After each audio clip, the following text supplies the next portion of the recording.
So we're going to get started in about 5 minutes. It's in LA, it's in the 40s. Everyone's moving a little slow, and there's a closure on the 10, which is slowing people down. So we're going to wait a few minutes before we get going.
I'm tempted.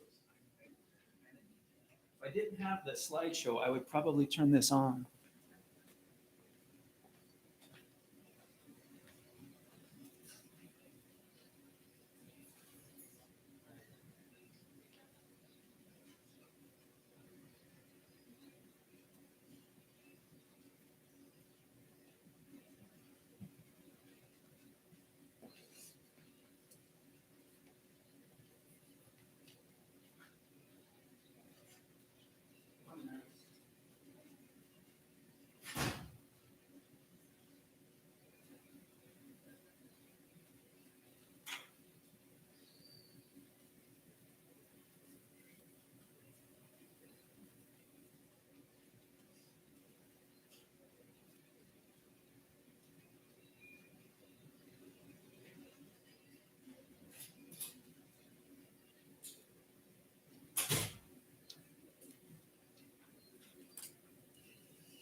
Is the audio still good?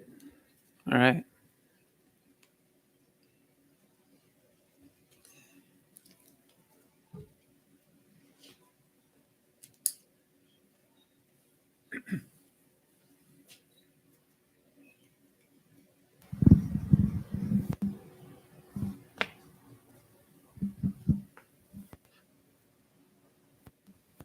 Should I go backstage and then come out? Test. All right. Good morning, everyone. Oh, I should probably stand still. I forgot Yeah. I forgot we're on a thing. Good morning, everyone. Welcome this morning to Cal State LA to our lecture series this morning. We have multiple folks joining us. We've got some of our parent and family supporters who are here joining us today, both in person and through our live stream. We've got some Cal State LA students who are joining us, as well as folks from across the world. So welcome, everybody. Good morning, or whatever time it is. Welcome to our session today. Here at Cal State LA, we're excited to welcome you. Today, we will be diving into the world of science fiction, and I'm particularly excited to be able to welcome you and host this session today, as I am a little bit of a science fiction nerd myself, and so very much excited to hear today's presentation. It's my pleasure to introduce to you all our speaker today, Dr. Patrick B. Sharp. Dr. Sharp is a professor here at Cal State LA in the Department of Liberal Studies, whose work is centered around science, technology, exploration, and its intersection with race and ethnicity and identity. And so Dr. Sharp has written several books and is a leading science fiction scholar in terms of looking at the true histories of science fiction, which is why we are here today. Dr. Sharp is also our faculty director for EagleCon. EagleCon is Cal State LA's science fiction fantasy convention that we have hosted here on Cal State LA's campus for the last 10 years. And today is a tie-in event for our EagleCon event. So we're very excited to welcome you all to this. And also, once today's presentation is concluded, we will be escorting you all to our Luckman Fine Arts Gallery, where we have an exhibition set up by our Art Directors Guild, which is our founding partner for EagleCon that is set up in the Luckman Fine Arts. So very excited to have you all see that. It's a fantastic exhibit that features several set pieces and different designs and art from our Art Directors Guild partners from different television shows, film series, throughout the years. And so very excited for you all to see that. So without any further ado, I will turn over our presentation to our illustrious speaker, Dr. Patrick B. Sharp. Thank you. Thank you, Director Johnson. I say that, it makes it sound like you're in the FBI or something, right? So yeah, welcome. One of the things to note about the exhibition, it's put on by our founding sponsor, the Art Directors Guild. It's also going to be Matterported, which means that if you're not here and you want to see it, it's going to be scanned in and made into a virtual exhibition that should be available in a couple of weeks. So if you follow us on EagleCon, we'll be posting the link to see so that you can see and experience the exhibition. For those of you who are here, though, you're going to get a guided tour by one of our experts, Matt Rumer, here from the Art Directors Guild, of that exhibition. So today, I'm going to be talking about a multi-ethnic history of science fiction. And the first part of this is going to be basically a telling of the history of science fiction, but from a 21st century perspective, about how we're thinking about science fiction now, what it has been, what it continues to be, and then looking at other traditions of science fiction from the Euro-American tradition. So some of the common myths about science fiction that exist, one of the most common ones is that it's escapist, that if you're involved in science fiction, that you're somehow in denial of reality. And the stereotype that I use to talk about this is Big Bang Theory, right? If you know Sheldon Cooper and you know his friends, that's a stereotype of who likes science fiction, what science fiction is, how science fiction operates. But as a number of science fiction authors over generations have made clear, including the great Ursula K. Le Guin, science fiction is escapist. So what? Right? Have you seen the world? Have you looked around? There are a bunch of things that kind of suck, right? So why wouldn't we want to imagine a better world than this one? Why wouldn't we want to try to do better? Why wouldn't we want to try to tell stories where people can see what is possible? Why should we stay mired in the mundane misery of reality when we can try to do better. And so that's one of the things that I'm going to be talking about is those traditions of science fiction as social critique and science fiction as a way of imagining how we can live in a better world. Another stereotype is it's about white boys and gadgets, that science fiction is about white boys and gadgets. Certainly there are a lot of white boys and gadgets in science fiction, but there are long histories of science fiction around the globe and across ethnicities. I'm going to be focusing on the context of the United States today, but there's been a lot of great scholarship over the last couple of decades on the histories of science fiction in China, histories of science fiction in India across multiple languages, in Eastern Europe, Japan, Central and South America, Spanish language SF, Portuguese SF. Science fiction is a global genre that has shown up for centuries, in some cases, across ethnicities, across nations, and across languages. So it's not just white boys and gadgets in the English language. Another myth is that women didn't publish science fiction before the 1960s, and I still hear this one a lot, and that's just factually inaccurate. We'll be going into some of the details of that, but the general number you should know is between 1926 and 1945, 450 women worked in science fiction magazines that published science fiction, either as writers, as editors, as science journalists, as artists, right? So women were deeply involved in the origins of what we call science fiction when that term was coined. So the idea that women didn't become involved in science fiction until the 1960s is one of the most pervasive and ridiculous myths that exists about the genre. Now, historical approaches to SF. A question a lot of people ask is, what is science fiction? This is historically, what is science fiction?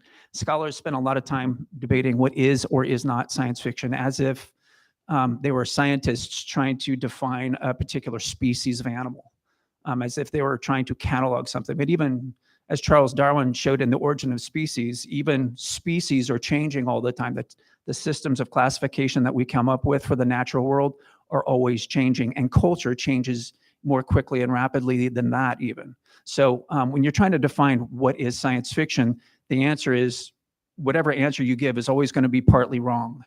Partly right, because, okay, yeah, there's some science fiction like that, but then it's also going to be partly wrong, because there's a lot of science fiction that's not like that. And that's one of the things that science fiction fans love to do, and that has been a part of the field for a long time, is debating what is science fiction, but the answer is there is no answer. There are a lot of things that science fiction can be, and so scholarship today is more focused on trying to look at it historically. Why did science fiction emerge when it did? What did people call science fiction? And what led to this popularity of this genre, which is probably the signature genre of the 20th century. Doing the behind the back clicking, because when I try to do it in front, it doesn't work, but it works when I do it behind the back. That's how you know I'm a full professor. I can do behind the back clicking. So Roger Luckhurst is a scholar in Britain who came up with a really great book that you see the image of here, where he talks about the cultural and social reasons why science fiction began to emerge when he did. In the late 19th century, mass education began to take root in the United States and in Britain. You started to get large numbers of people who could read, who were educated. And you also started to see industrialism's effects on everyday life. So a large number of people within their lifetime could see their lives radically transformed by science and technology.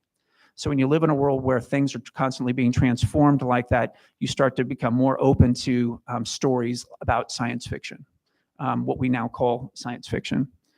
John Reeder, a scholar at University of Hawaii, Manoa, talks about science fiction as also an outgrowth of colonial narratives. And it's a response to European colonial expansion and the consequences of colonization, the social impact and legacy of colonization. One of the things he argues, though, is that it also, science fiction emerged from European colonial expansion, at least in some traditions, but it also provided the perfect tool for being critical of colonialism. So that's one of the things I'm going to be talking about, is the way in which science fiction is being used to critique colonization, critique colonialism. And there's a great book, if you ever want to know about the history of debates about science fiction. Mark Bolden Shelvent did a book called The Rutledge Concise History of Science Fiction, where they go through and through the 20th century at least, examine what the different debates were about what counted as science fiction throughout the 20th century and how that was constantly changing. with part of the point being there is no one definition of science fiction. It has just meant different things to different people at different moments in history. Now, a lot of my work has been focused on histories of science and scientific storytelling. So a lot of my work, I actually write about Charles Darwin a lot. I write about scientists a lot, and how they narrated the stories they told about their own work. And so that's what I'm going to quickly go through right now, is how scientific storytelling in the Euro-American tradition led into science fiction in the Euro-American tradition. So the first scientists, Francis Bacon, is this cutting in and out? Cutting in and out? All right, I'm going to stick to the podium then.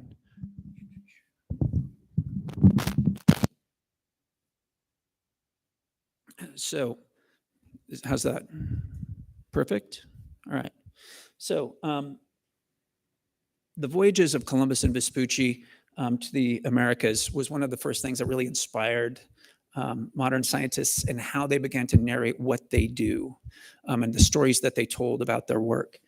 So Francis Bacon and the New Atlantis is one of the first utopias that was written in the English language, began to speculate about what a scientific society could look like. And one of the things he was inspired by was he wanted to actually control nature the way that Columbus had controlled the Americas, or at least the parts of Americas that Columbus landed in. It was about conquering, controlling, making nature do your bidding. So that language of conquest, that language of control that he was inspired from Columbus to sort of put into his work became one of the founding ways of thinking about scientific storytelling. And with the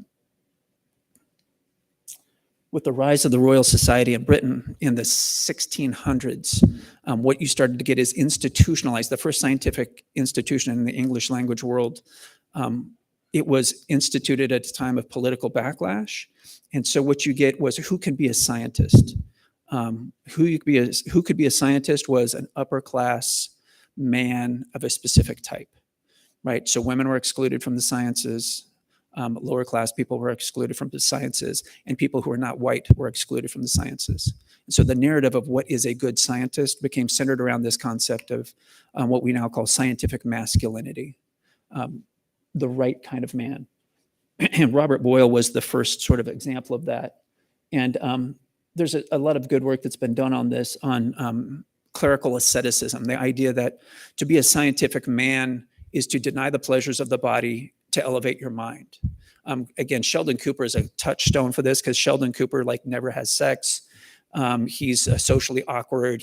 He dresses strangely, right? Because he lives a life of the mind. That's what scientists are supposed to be like, right? They're supposed to be not of the body, but of the mind. And so that became an ideal for what a real scientist is like during this period of time. Though in the 1700s, you start to get another model, the heroic scientist who's leaving the lab to go into the wilderness, the frontier scientist, like Charles Darwin was later on, who's a bit adventurous and a bit rugged. So you start to get two different types of scientist heroes. There's the lab scientist who's kind of frail and lives a life of the mind. And then there's the rugged adventurer scientist who goes out into the frontier and takes science into the frontier.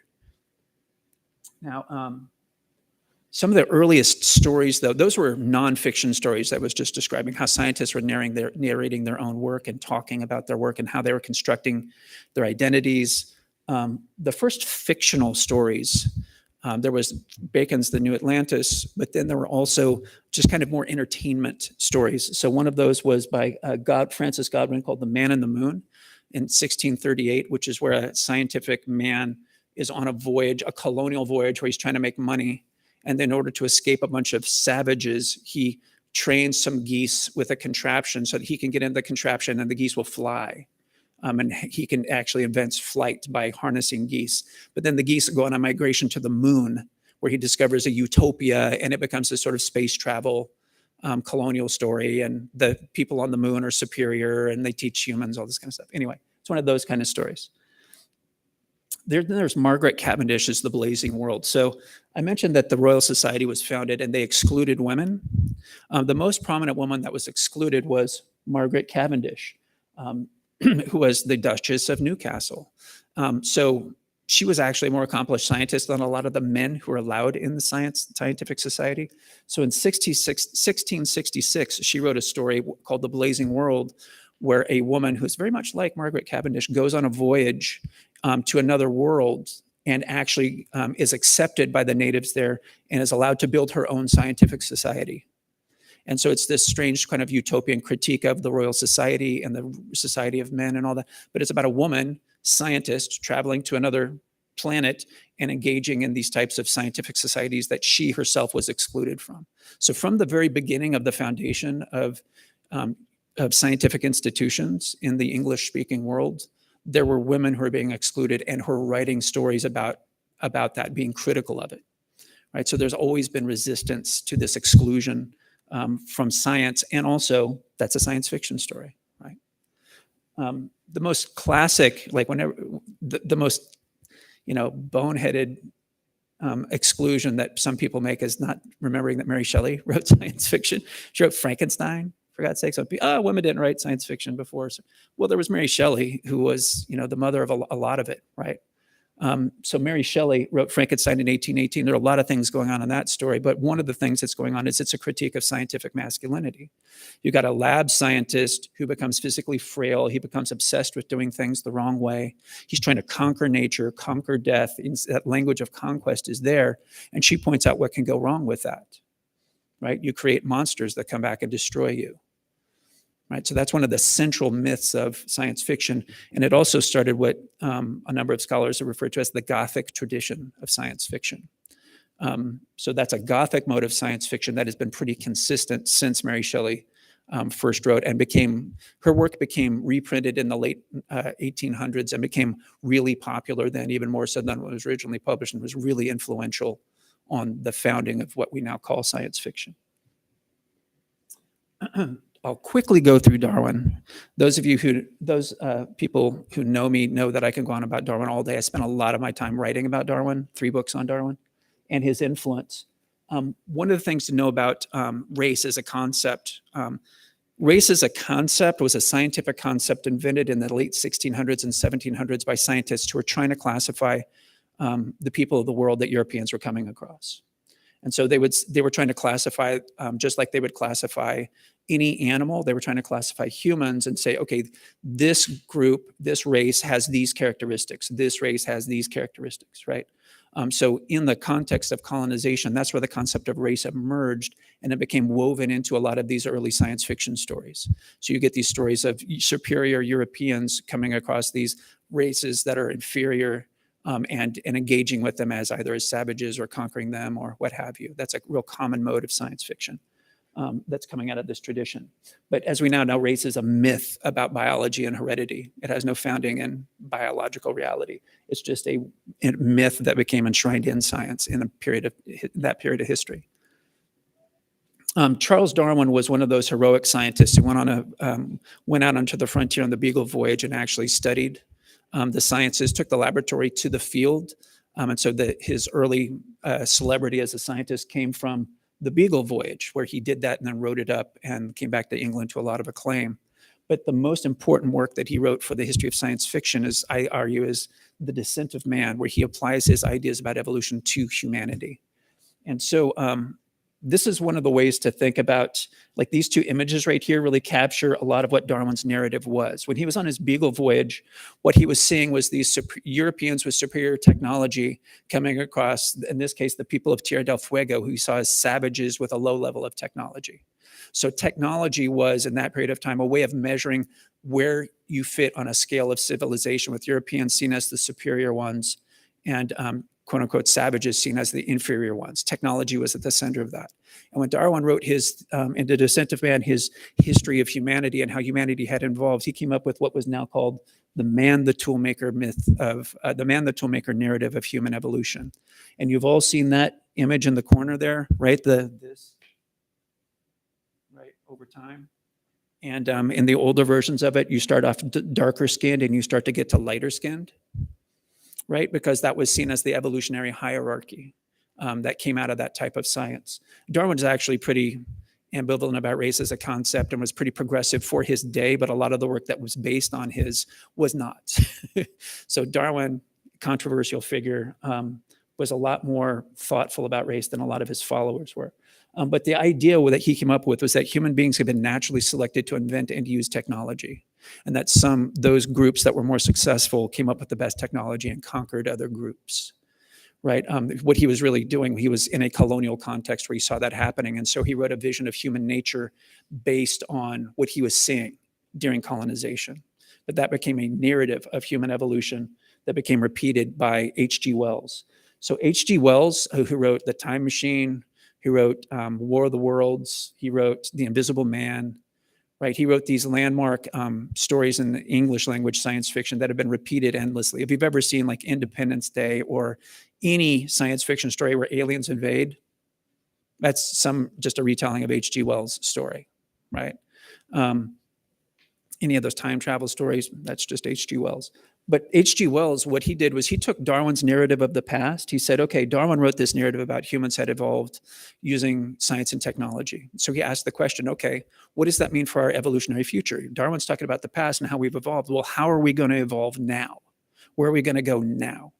And so he wrote The War of the Worlds, and The War of the Worlds was about what would happen if aliens dropped from the sky with superior technology and began to wipe us out like the English had done to a lot of their colonial subjects, right?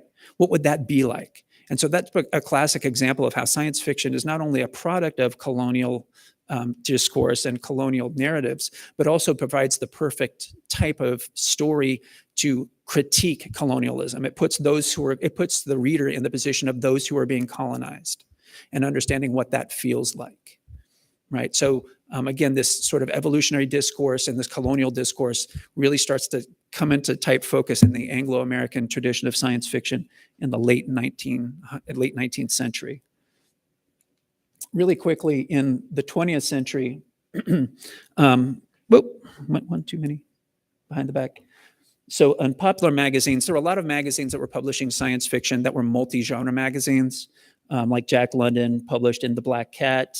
Edgar Rice Burroughs was publishing in this magazine called The All Story. So he wrote his John Carter on Mars and Tarzan stories and published those, and they became really popular and novelized.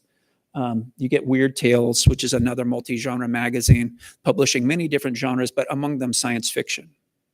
And then with the rise of science fiction, what we call science fiction, that started in April of 1926 when a guy named Gernsback, a publisher, published Amazing Stories.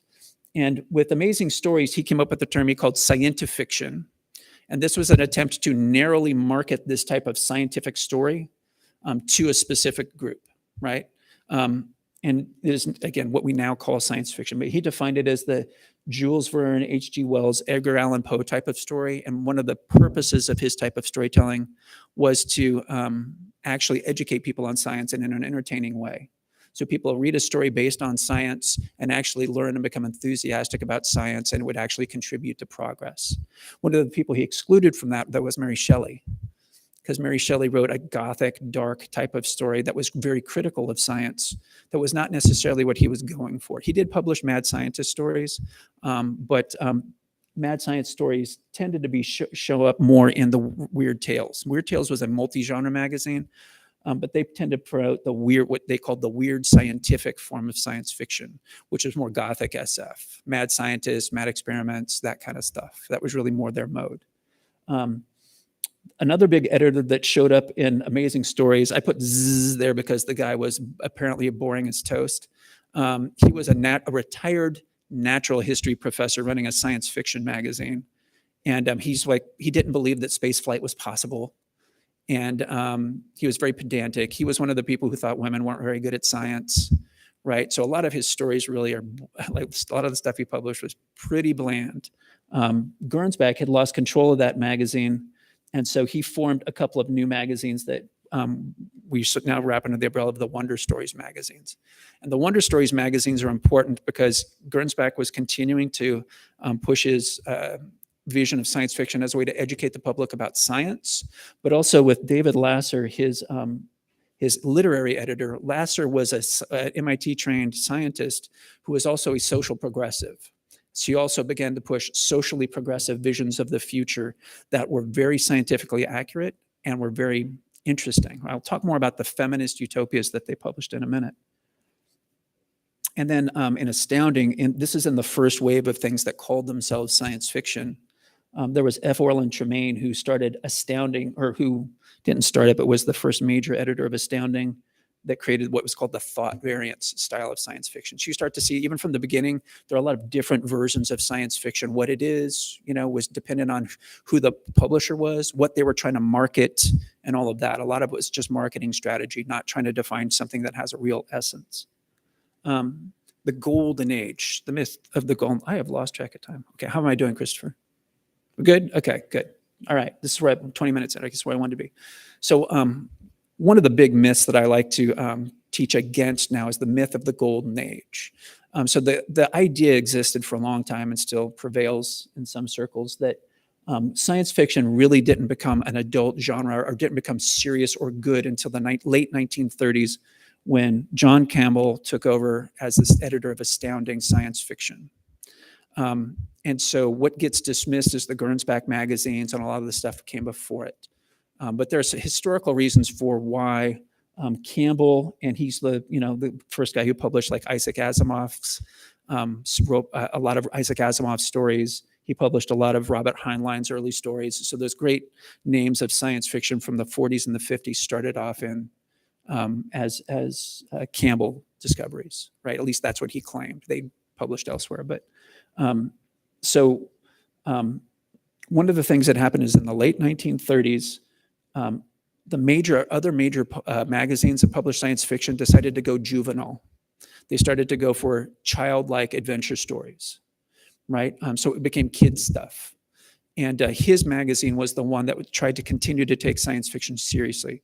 His magazine was also the one that attracted like the first generation of young people who had grown up reading science fiction magazines and used it as a part of their identity.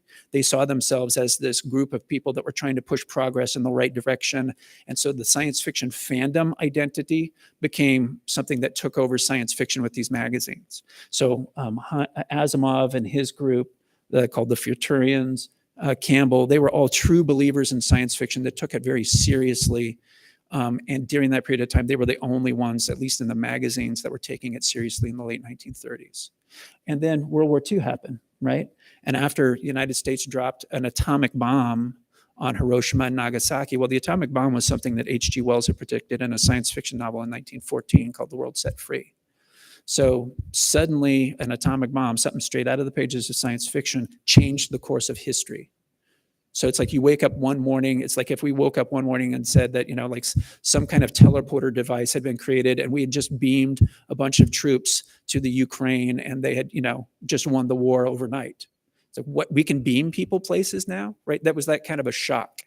An atomic bomb exists, yeah, and we dropped 2 of them on Japan, right? And so that was a huge shock. And science fiction was suddenly, people like Campbell, people like Asimov were suddenly taken more seriously in the general discourse. They were being interviewed by mainstream magazines, right? Because science fiction had predicted this thing that had changed history. And during that period of time, there were some changes in publishing, but also a lot more people started publishing science fiction in mainstream venues, including books. And so one of the things that happened was that Campbell, being a savvy editor, realized he could make money by reprinting a lot of the stories from the 30s that he had edited into books and then getting them into libraries. And so a lot of the libraries were filled with these stories written by people like Asimov and Heinlein and Frederick Pohl and Ray Bradbury and folks like that. So when people would go to the library and they'd look up science fiction, that's what they found. Those anthologies of that period from the 1930s that Campbell had put together. And so that's why it became known as a golden age, because that's what people found when they went to the library, those great authors. And that's when a lot of people fell in love with science fiction, is reading that work. But historically, and this is one of the things I argue, there were a lot of other things going on in science fiction. The people that were in that golden age were just focused on that masculine conquest of nature, the masculine conquest of universe in that tradition I've already described, right? Those stories always center on white men who are engaged in some sort of technological problem, or they're on the frontier engaging with aliens and they have to solve something with science, right? So it was that conservative, politically conservative vision of white men conquering nature. And Campbell himself was, okay, there might be children watching. I'm not going to cuss, but Campbell himself was reviled by a lot of people. He screamed at a woman, one of the most prolific women science fiction authors of the day, saying women can't write science fiction, blah, blah, blah. He would write, Samuel Delany, one of the great novelists of the 60s and 70s, an African-American, tried to publish a story that had a black protagonist, and Campbell's like, nope, the readers don't want a black protagonist. Really, he just didn't want to publish a story that had a black protagonist. He would write homophobic and misogynistic editorials, right? He was a very conservative, malevolent guy. I refer to him as a well-rounded bigot. But he controlled the gates to a lot of science fiction during that period of time. And so the image of the golden age as this golden time, well, it was a golden age for a certain type of science fiction, but and when you get to the 1960s, you start to get people like Samuel Delany publishing like The Jewels of Aptor and starting winning award after award after award as an African-American. You start to get Judith Merrill, a woman science fiction writer who actually came out of that same period as the rest of them, but she was a champion of the new wave, which challenged ideas about race and gender and sexuality that became increasingly popular in the 1960s. And then you get Star Trek. I can't give a presentation without talking about Star Trek, sorry. Star Trek trying to have at least what you could get away with on network television at the time, a multi-ethnic, multiracial vision of the future, where African Americans and Asian American actors and Russians and Scottish people can all work on the bridge and all work together to solve problems, right? That original series hasn't aged very well in some ways, but the intention at the time was pretty radical, to have a progressive multi-ethnic vision of the future where everybody works together as equals. The counter argument is like, yeah, but a white guy was still in the captain's chair. But Star Trek and later iterations address that. And then you also start to get authors, second wave feminist authors, such as Joanna Russ, who wrote When It Changed, which is a lesbian utopia. So you start to get a lot of LGBTQ plus stories being published in that period of time that really challenged Campbell and challenged that older way of thinking in science fiction. Now, as we get to adventure, I don't remember what the next slide was. Okay, quickly. These are some of the women that were publishing really great science fiction before the Golden Age in science fiction magazines. There's a great book called Sisters of Tomorrow, which is like 20-something bucks, and I co-edited it, and it recaptures a lot of the work of a lot of these women. It's really easy to find. Justine Larbalester published a great book called The Daughters of Earth that also captured a lot of that great science fiction written by women before the Golden Age. But there were feminists publishing science fiction utopias in science fiction magazines in the 1930s, right? And not just one or two. There were a bunch of stories that were being published like that. So a lot of women were doing a lot of great work in that period of time. It wasn't just men. And by the way, C.L. Moore, she was a better author than any of the men of the Golden Age. My PhD is in English. The quality of her prose, the direct development of her characters, it's better than anything Heinlein, Asimov, or Campbell ever wrote, right? And the fact that she actually went to publish for a couple of decades under Campbell. Campbell said, women can't write science fiction, and then he published dozens of stories written by C.L. Moore, right? Because she was so good, and he can make money off of her. She was better than any of them. Now, I'm going to move to talk about traditions of science fiction that are outside of that Euro-American tradition or that are in dialogue with that Euro-American tradition. And one of the things I've been working on since my dissertation is called Indigenous futurism. I didn't get that term, Indigenous futurism, until Grace Dillon published that brilliant work, Walking the Clouds, in 2012, where she defined what Indigenous futurism was and what it meant. And so one of the things to think about with Indigenous futurism, this is the kind of stuff, by the way, that I lecture on. When I teach, right? What I usually do is I actually give students readings and they have to come to the class, and then I give a lecture for like 5 minutes, and then I have students discuss the story with guided questions and all that kind of stuff. But Director Johnson wouldn't let me give you homework, so I could make you read something before you came. So this is like a bunch of the mini lectures that I give my students before we talk about a particular reading that I'm giving you now. So one of the Indigenous futurism, one of the things to understand is the concept of indigenous science. Some people call it native science or traditional ecological knowledge. And that image of Sacagawea is one that I love, because it is pretty much the clearest way to identify the fact that what Europeans did not invent all science and technology. They didn't discover anything in the Americas. What they did is they went around and were taught things by indigenous peoples, right? And so that image of Sacagawea pointing to Lewis and Clark, that demonstrates that Lewis and Clark didn't discover a damn thing.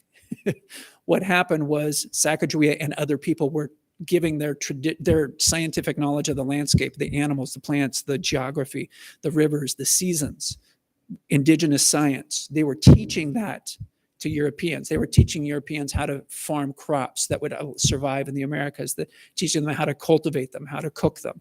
That's science, right? And so part of what indigenous futurism does is acknowledge indigenous science as science and as something that Europeans were assimilating into their knowledge systems, but they weren't discovering it. They were being taught it by another scientific system, if that makes sense. So indigenous futurism sort of embraces that history and celebrates that the legacy and the continuing development of indigenous sciences. So the idea that this is, Sandra Harding talks about this, a philosopher of science. She came up with the book in '98, and there's been a lot of good discussion about it since then, that science has always been multicultural. The image of the white man scientist that I talked about earlier, that has never been the case. Science has traditions around the world. Science has always been multicultural, but that Euro-American scientific tradition that we get, that at least I was taught when I was in schools, is actually Europeans going around and learning from people around the world, right? Like, Europeans didn't invent gunpowder. They learned it from the Chinese, right? They didn't learn how to cultivate and make potatoes. They learned that from Native Americans, like medicine, stuff like that, right? So there are long traditions of science that Europeans were mining.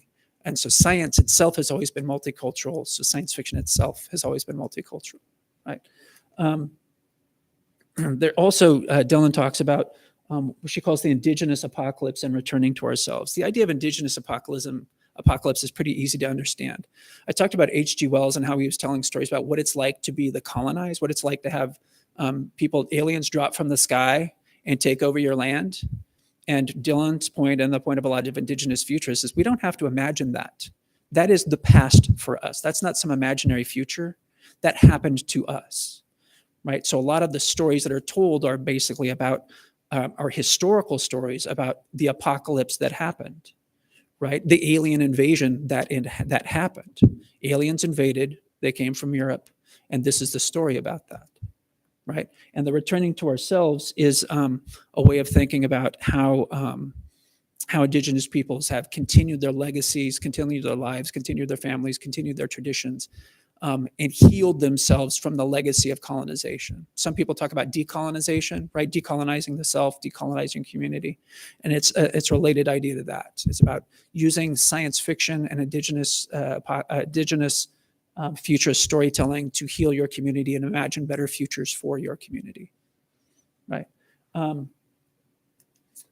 Some of the great contributors to indigenous futurism that I've written about, one of them is Russell Bates. Russell Bates was a Kiowa writer and screenwriter who worked in the 1970s. He was a good friend and how do I put it? He and Octavia Butler hung out a lot. They were mutually influential on one another. Octavia Butler, I'm going to talk about in a second, but she's one of the great science fiction writers of the 20th century, an African-American woman who grew up in Pasadena and in our neighborhood, right, in our area. But Russell Bates and her came up at the same time. They went to the same writing academy, and they both made major contributions in the 1970s. So Bates, he published a number of stories in science fiction magazines that were very critical of colonial. They were like the Mary Shelley kind of colonial approach to science, what happens to indigenous peoples when scientists, do certain things. But he also wrote some really great stories. Like one of the most well-known is he wrote an episode of Star Trek, the animated series, called Sharper Than a Serpent's Tooth, right? It won an Emmy, right? It was written by a Kiowa author, Russell Bates, and it basically shows how the people on the Enterprise survive an alien attack because of the indigenous characters' understanding and knowledge of indigenous cultures, right? That's one of the things that he did was he centered Native experience in science fiction stories, including Star Trek, including a major brand. Leslie Marmon Silko wrote a great novel in the 1970s. She's Laguna Pueblo. She wrote a novel, Ceremony, and at the time, Laguna Pueblo was the site of the world's the United States' biggest open pit uranium mine. So a lot of the uranium that was mined for our nuclear arsenal was being mined on her reservation, right, where she grew up. And so that's a novel about the origins of scientific colonialism and radioactive colonialism, and how native lands were used for nuclear testing, and then how indigenous science can be used to heal the main character and heal the people in the aftermath of that legacy, right? And of course, a brilliant example that's recent, Night Raiders by Danny Goulet, a brilliant filmmaker from Canada. And Night Raiders is basically a science fictional revisiting of, well, a reimagining of boarding schools. So there's a long tradition of boarding schools, of Indian boarding schools in the United States and Canada that did horrible things, that engaged in genocidal activity. And so this is an imagined future where boarding schools are sort of reinstituted, and the main characters have to try to learn how to survive in the face of that, and learn how to manipulate and control technology in order to survive in this future. But it does what a lot of good indigenous futurism does, which is it confronts the colonial past and teaches people about that colonial past in a science fictional context, and then imagines a possible future that is better. Afrofuturism, I put in quotes because it's a controversial term. There's a lot of debate about Afrofuturism. Is it a good term to use? Is it what are the limitations of it? I'm going to put it in quotation marks and just talk about some of the most common things people talk about in relationship to it. Afrofuturism is basically a term that is used to describe a long history of Black speculation, particularly in the United States, but some people are talking about it more globally now. These are some of the examples of Afrofuturist texts and that long history. So Benjamin Banneker was a naturalist. He was a competitor with Benjamin Franklin, right? They had competing almanacs. But he was a Black man who was free in the United States, who was a scientist, who was well known in that period of history. And so you started to get stories in the 19th century where you have Black inventor heroes who changed the status of Blacks in the United States based on their invention and based on their scientific prowess. So they become like these Thomas Edison-like heroes, but for Black communities. And Benjamin Banneker is sort of the model for that scientifically. But yeah, you get Pauline Hopkins of One Blood, published in 1903. W.E.B. Du Bois published science fiction stories. But the thing to note about all of these is that where this type of fiction was showing up was not in those magazines I was talking about earlier that were called science fiction. They were showing up in magazines and publications that were marketed to African Americans, right? So that's where the science fiction for what we would now call science fiction, but Afrofuturism was being published, was in those audience for Black audiences, right? Some of the characteristics of Afrofuturism that I teach, that I like to talk about with my students to help them understand the concept. DeWitt Kilgore talks about the three characteristics of Afrofuturism that he sees when he's trying to describe what are the common features of all these different things people are associating with Afrofuturism.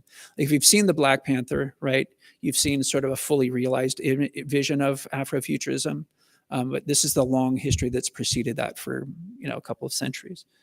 So one of the things that Kilgore points out is that there is no credible future unless Black people are there, right? And not as villains, not as savages or primitives, but as people who are leaders in technoscience, leaders in culture, right? So not just Afrofuturism, but any science fiction, if it doesn't have Black people in it who are competent with science and technology, it's just not credible anymore. But that's especially a characteristic of Afrofuturism, right? Where you have leaders, Black leaders in technoscience, Black leaders in culture that are pushing the boundaries forward for their communities and for everyone. Another characteristic is that the meaning of Blackness is always changing. And that's one of the things that happens in Afrofuturism is, what does it mean to be Black? What does the African diaspora mean? That's a way of thinking through using science fictional elements, what that means. More recently, Nello Hopkinson, one of the parts of the debates about Afrofuturism too is, does it have to be written by Black people? Can people who are not Black write Afrofuturism?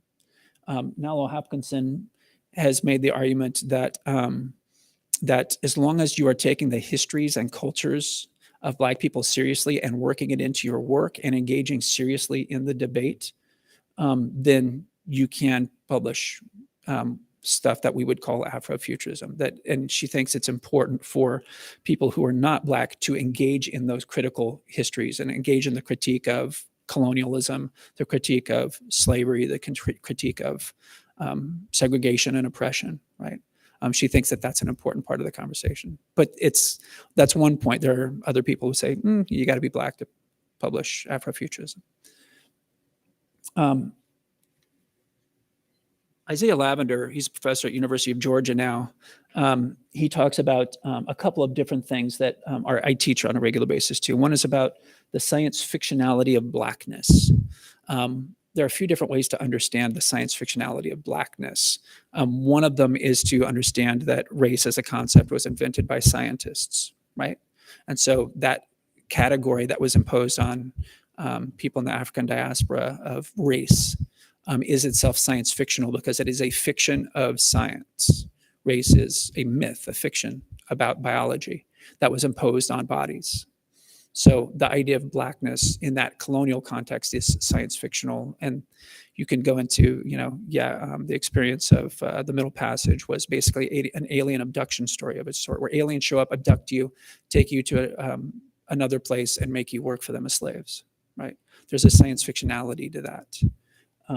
And there's also the hyperreal violence loop, which is a really important concept of thinking about the way in which during colonialism, stories were told that made it seem natural, that made violence against Black bodies seem natural. And that we've continued to tell stories about violence against natives, violence against Black people as being something that's natural and normal. When in fact, science, and one of the values of Afrofuturism is it provides a way out of that hyperreal violence loop, a way of imagining Blacks and people of the African diaspora in ways where violence against them is critiqued. It is not seen as natural and normal. It's seen as horrible. It's seen as monstrous. And so it's a way out of that repeating pattern of representation that we have in our culture. And then there's, if you're interested, you could look up Nnedi Okorafor's concept of African futurism, because, which is more focused on Africa and the ways in which Africans think about science and progress and technology, and that she sees as being quite different from Afrofuturism. Let's talk about Afrofuturism in the United States. The last tradition, how am I doing on time? I'm doing okay, I'll hurry. The last tradition I wanted to talk about briefly is the growing scholarship on Latina and Chicana futurism. That's been like the last couple of decades, really. So some of the common elements in this from Merla Watson and Olguin, one of the common things you see with this type of speculative writing is it's got a more of a Gothic approach, more that Mary Shelley type of approach, where it's looking at the beauty of culture, but also the horror of the colonial past, right? So it's about, like an example some people talk about right now is Wednesday, the show Wednesday that just came out on Netflix, right? As a type of Chicana futurism or Latina futurism, where the characters embrace their identities as Latinas, and in this case Latinas, and that sort of drives the storytelling, and it drives the speculation, and it sort of validates the cultures. But it also provides a way to critique the past and the present, right? It provides a way to critique the colonial past, just like with Indigenous futurism and Afrofuturism. It's a way of telling science fiction and a way of speculative storytelling that provides a critique of these past injustices and a critique of these histories that educate people about these histories, but also imagine futures beyond them that did not define and limit the people who are subjected to them. There's a long history again of this in Mexico, right? There was Adorno wrote A Distant Future, which was a utopian story that was published in Spanish. Gloria Anzaldua's Borderlands, La Frontera, is being recognized as a feminist, a Chicana futurist vision of Chicana identity.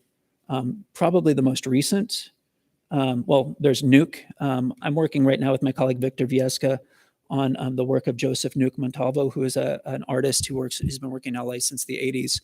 And you can see an example of his work right there. That's his figure, Cyber Zapata. And one of the things that he's done is he's taken characters like Galactus or Doctor Doom from the old Marvel comics and reimagined them as these sort of Zapata-like figures that are sort of protectors of neighborhoods and that live in and reside and move around in East LA and in parts of Los Angeles.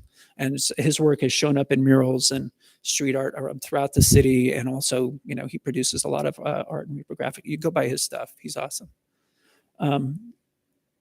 And current part of the debate about indigenous future, indigenous and Chicano futurism was Black Panther Wakanda Forever, right? With Tenoch Huerta's role as Namor and how they revised that character to include the indigenous cultures of Mexico and the images of colonization that took place in that film, where you confront that horrible colonial history and then try to imagine a better trajectory for your people, right? That's the trajectory of his character.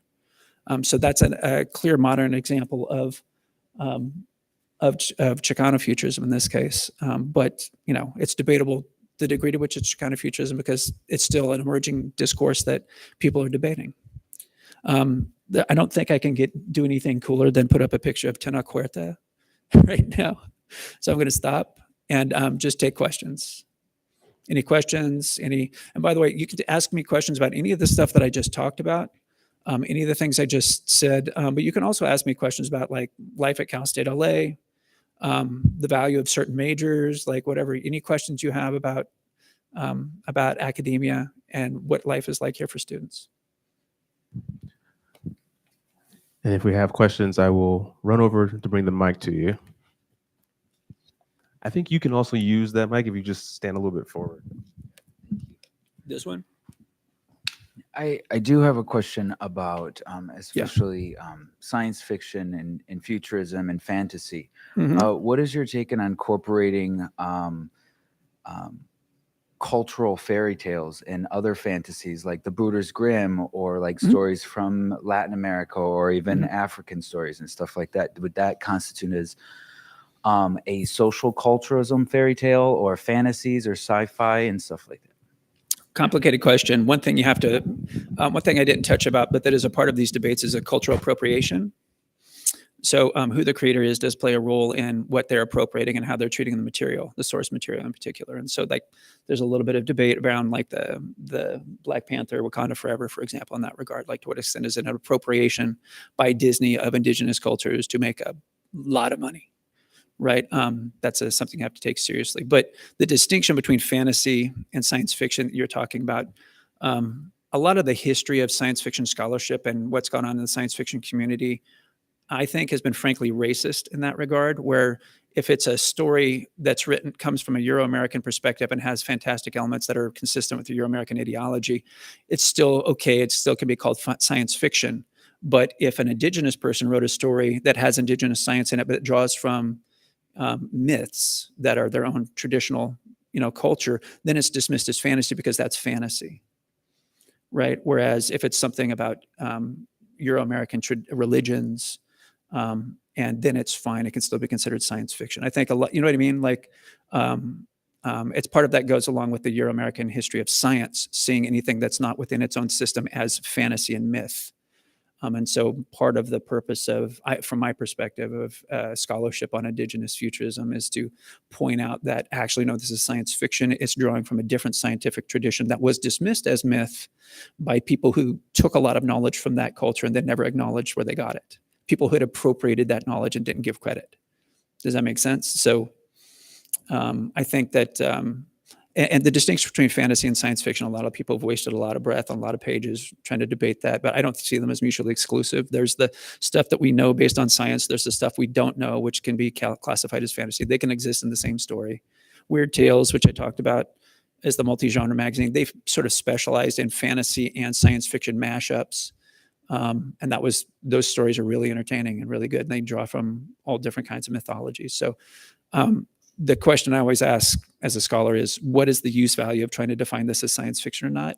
and there's no value in it. It's like, I'm just going to try to describe the story and what kind of cultural work it's doing, where it's drawing from, what its influences are, what kind of a future is it trying to imagine for its people without really fretting about whether it's real science or not. You know what I mean? Does that answer your question? Okay, what did I not get?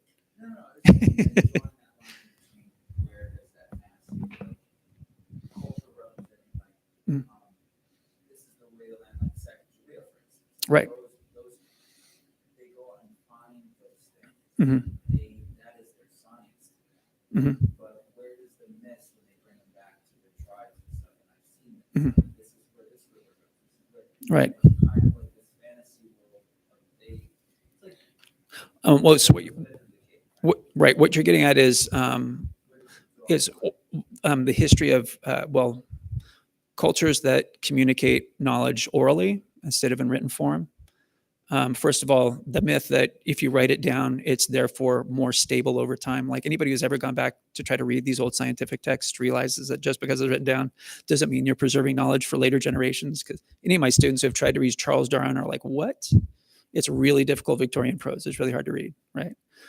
Oral traditions in regards to Indigenous futurism, for example, one of the things that's discussed is the way in which you use myth to try to tell a story that people will remember so that you're communicating the science in an interesting way, which is exactly what Hugo Gernsback was doing with Amazing Stories, trying to tell stories about science so people would learn science, but you do it in an entertaining way. So if you tell a mythic story about this hero who goes to this mountain to retrieve this thing to save his people from a drought, what you're actually communicating is information and local knowledge, time of year, the types of things you need in order to do X, Y, and Z. That's science, right? And so the mythical structure of that is actually an entertaining way of communicating scientific knowledge. And that's, again, any oral culture, right, that does that. Communicating that knowledge in an interesting, entertaining way. It's still science. It just doesn't look like how Europeans communicated their scientific knowledge. So, I mean, that's the myth part of it. Well, it's an entertaining story, you know, just like Europeans told interesting stories and entertaining stories to try to communicate their ideas about science. It's just culturally different. Other questions? Yeah. Yeah. Mm-hmm. First of all, this was just great. I think I didn't realize until listening to you today how much science fiction can be used as a springboard for like so many different majors, right? Mm-hmm. And so one thing I wanted to share is when I was an undergrad, I was studying political science and Spanish. It was a double major. I had one of my poli-sci teachers or professors had us read The Dispossessed by Ursula Le Guin. Right. And I remember just loving it, right? And I also remember that, and when I was a freshman, this was in Oregon, I went to a liberal arts college in Salem.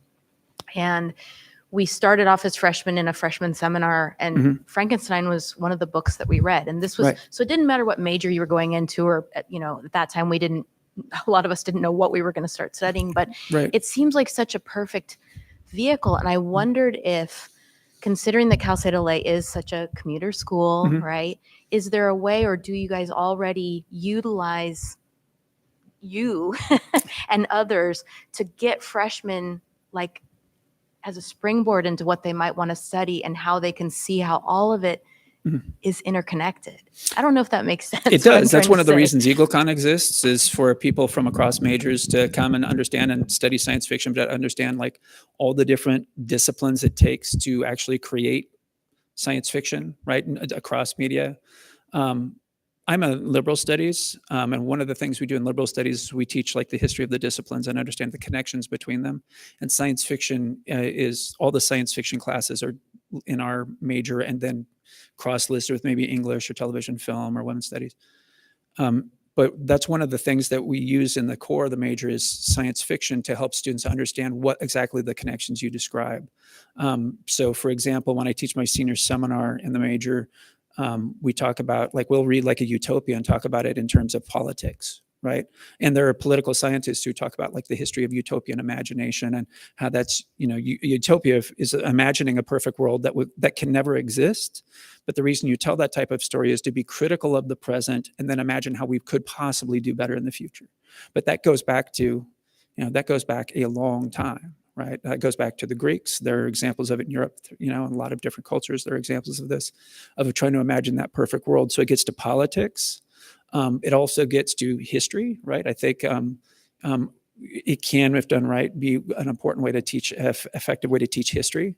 It's an effective way to teach engineering and scientific principles, right? That's one of the things that's well known about the genre. But one of the reasons we teach science fiction is precisely because it does the things you say, which is, in order to understand a science fiction text, you need to draw from many different disciplines, because that's what it is doing, is drawing from many different disciplines in order to tell that story. Yeah. Yeah. Question. I'm Aaron Adam from University Times, Hi. the paper here on campus. Oh God, it's the press. Hi. Yeah, sorry. No worries, Sorry. man. I'm just teasing. So I wanted to know, it's kind of a two-part question. Mhm. What about like modern science fiction, or like the direction that you see it going? What's the most hopeful aspects? What are the most hopeful aspects of it with regard to, I guess, being more respectful and inclusive of culture and Right. Ethnicity and race? And what are the stereotypes and tropes that you still see persisting today that feel a little bit Dated? dated, and also like, we really need to get over this. We really need to get over this. Yeah.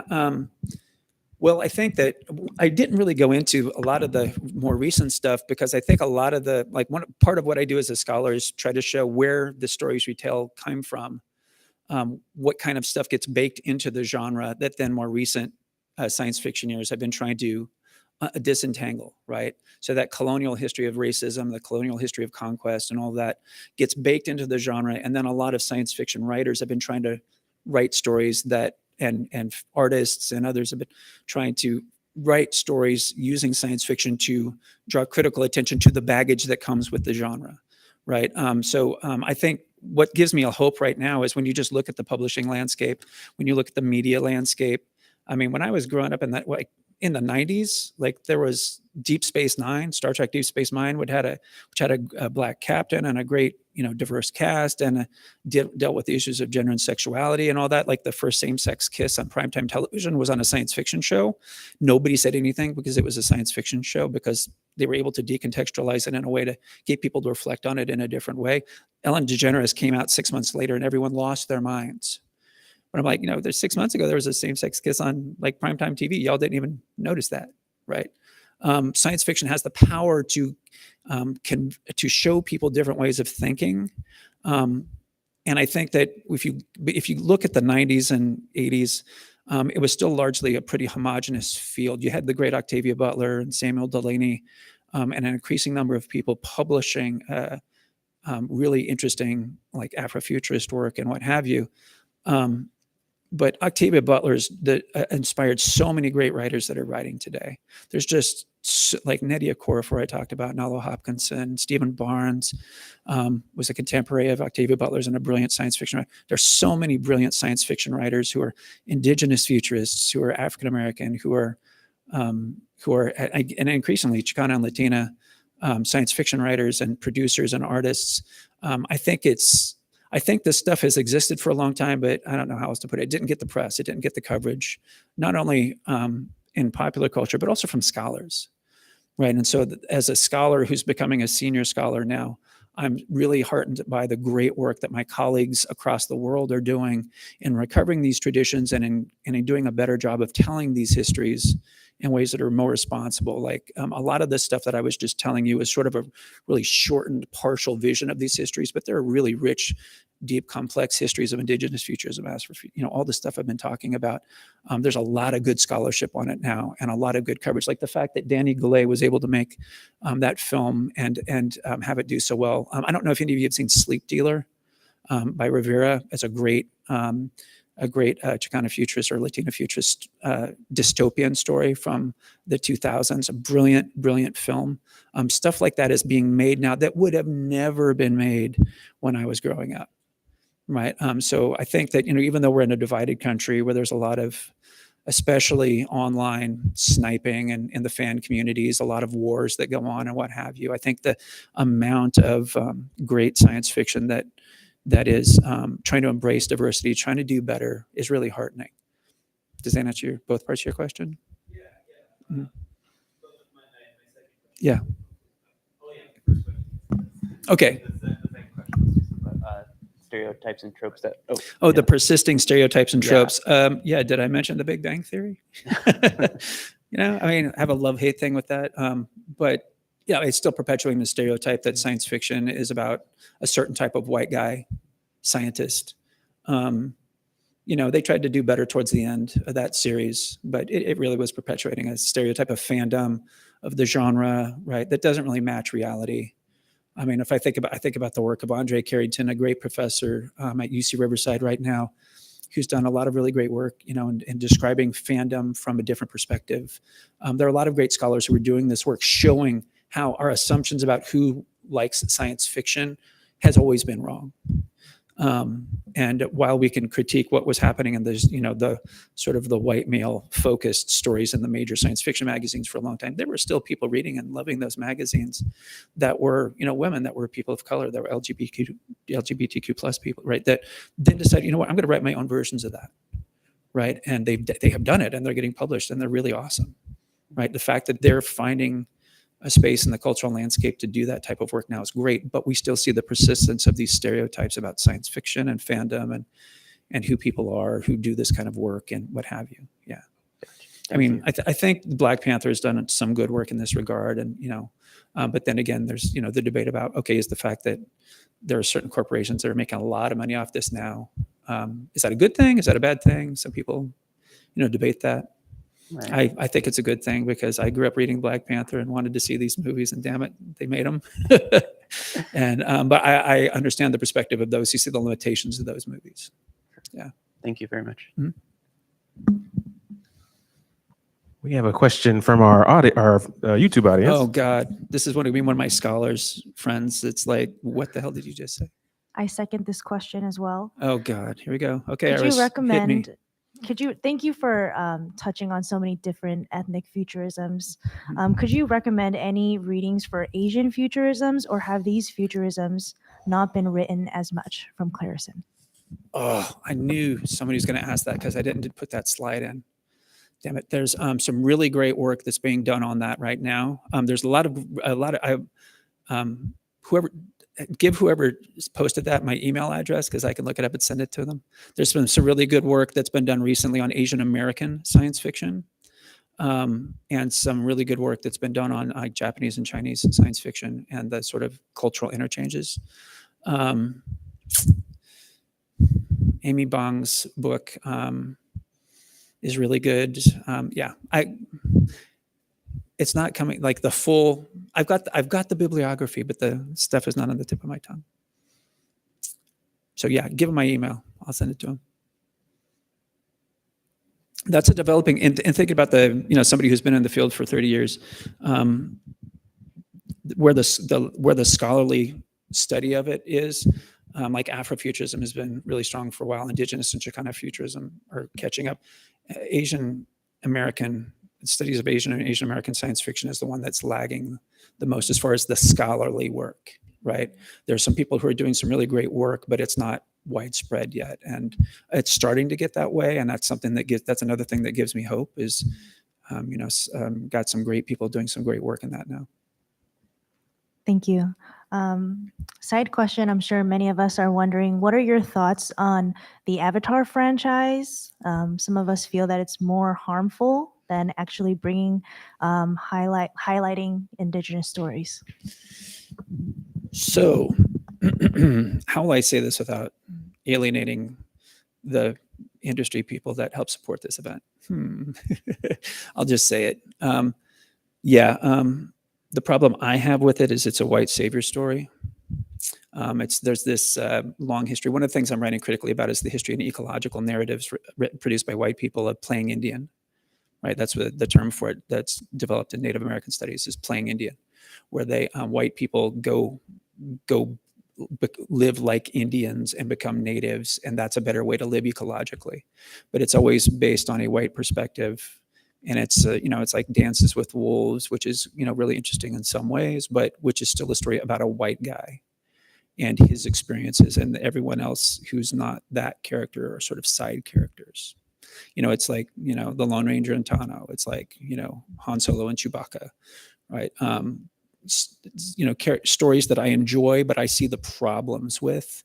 The Avatar franchise, yeah, I understand what James Cameron's trying to do. He's trying to draw attention to colonialism and the plight of indigenous peoples in certain part of the world. That's admirable, but he's still telling it in a way that is from the perspective of, the white guy who goes native. And that's one of the stale storytelling tropes that we need to get over, right? To get back to your question, right? There's not a lot. That's not a redeemable narrative. Just like Tarzan is not a redeemable narrative. Tarzan, if you've ever read it, is one of the most racist monstrosities that's ever been written, right? It's about a white Superman who's dropped in the jungle, becomes the superior being.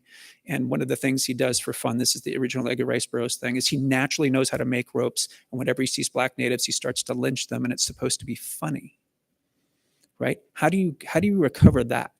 So we need to stop. One of the things I liked about Black Panther was the people who created that character were like, the hero of Africa shouldn't be some white Superman. It should be a black guy, right? It should be an African character. And that's sort of the origins of the Black Panther as a character. So one of the reasons I like it is it's trying to solve that stupid Tarzan problem, which is irredeemably racist. I think that Cameron is trying to do good things, but I think that's the trope that he needs to get rid of, right? The white guy going native and playing Indian it reinforces stereotypes about savagery and civilization. It reinforces stereotypes about colonization that are still locked into this racial hierarchy and cultural hierarchy. Like, why couldn't an indigenous person become the leader of their people and be the hero? Why did it have to be a white guy? Right? There are lots of indigenous peoples who are heroes of their people. Like, you couldn't tell that story. So, yeah, I think that answers the question. I hope it answers the question. So, yeah, I agree. There are things I like. This will tell you everything. I haven't seen the new ones. And when they come out for free on Disney Plus, which I already pay for, I may not watch them. I saw the first one, but yeah. Is our time up? Do we have more time for one more question? More questions? Any final questions from our audience? Yeah. What you were saying about Avatar. Yeah.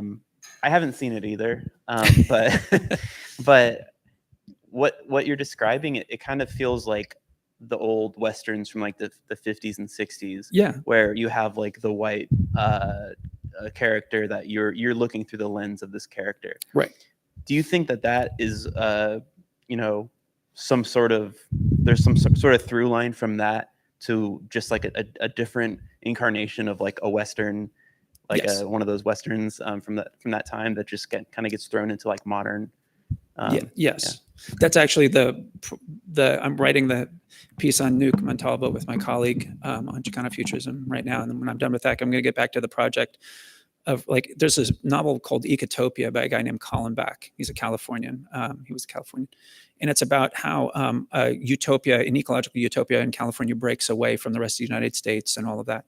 And it's like the classic racist playing Indian story where it's just like they're on the frontier again, and the white characters who are kind of hippie-ish start to do what Indians would do. And so they live in teepees. And, all of that, the image of the Indian that he uses throughout that is just based on bad Western films, stereotypical representations. He completely ignores the indigenous peoples of the parts of California that he's talking about. He doesn't actually say, okay, we're going to live like these people who know the landscape and that are still here. He doesn't have his characters going and learning from them how to do it. No, it's like white people are like now going to go hunt deer with bows and arrows and live in teepees, right?